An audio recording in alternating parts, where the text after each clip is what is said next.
Look at it, it's glorious, it's spectacular. Chip and I are in front of one of our favorite spring blooming trees. It's a Texas redbud. There's a lot of other redbuds, but most of the really beautiful ones are Eastern redbuds.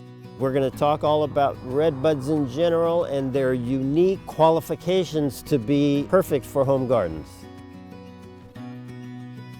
I can't think of another tree that does this. There probably are some, but not one I'm familiar with that blooms on the main trunk and on all the branches. You can see this tree is full of flowers, and the reason it looks so full of flowers is that it even blooms on the wood of the branches.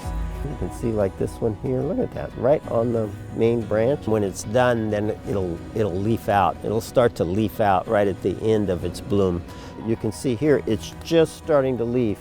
And as we go more into the blooming season and get a little past prime, the leaves will become more predominant. But right now you hardly see any leaves, just flowers, and flowers everywhere. So we're at the really beginning part of spring, and the redbuds are just starting to bloom. This particular one is a special cultivar called Cercis, which is Texas redbud.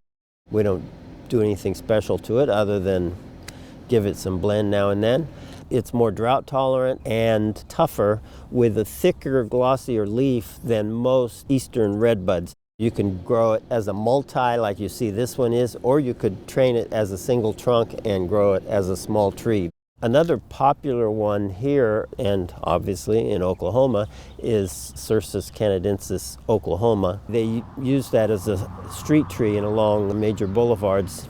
Looks spectacular right now. Very similar to this. One of the nice things about Oklahoma and Texas redbud is if you compare it to like our native redbud, which is Cercis occidentalis, those look very dreary when they're not blooming. So as you go into the summer, they get kind of a light yellowish green, and they have kind of thin leaves, and they just aren't much to talk about other than when they bloom.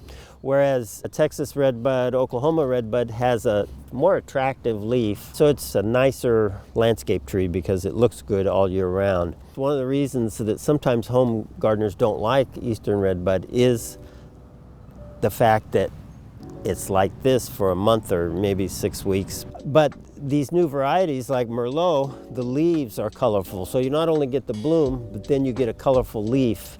And that same idea has been used on other varieties. There's one called Rising Sun that blooms, and then the leaves are kind of an orangish, yellowish.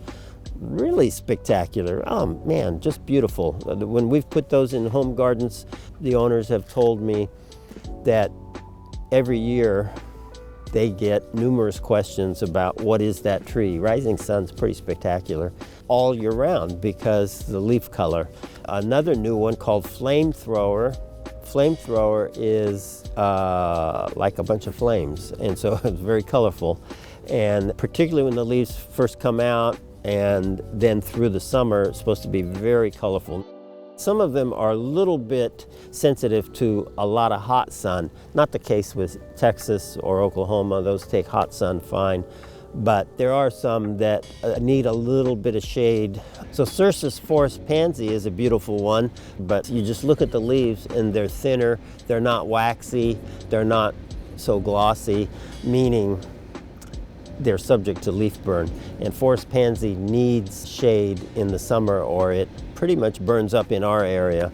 In cooler areas, that wouldn't be the case. One of the nice things about Cercis canadensis for home gardens is it's not real big, and unfortunately most people plant trees that are too big for small gardens in small gardens, and then you have problems with heaving sidewalks and roots that encroach upon foundations of homes, and just trees that get too big for their spot. Texas redbud or Oklahoma or any Eastern redbud are not big trees. They're 15-foot trees or so. Sometimes you'll see one get to 20. They don't have invasive roots, so they don't have problematic roots. You get a big hint of where to use them by my terminology. It's a patio scale tree. You use them in patios and close to houses where you want a little bit of shade. They're really well suited to small gardens. So hopefully you got something out of this little video about our favorite spring blooming trees. It's small, it's beautiful, it's well behaved. What more could you ask for? It's kind of like a chip. If you liked it, make sure you subscribe to our channel. We've got a lot of other spring blooming tips on there, and we post a new one every Wednesday.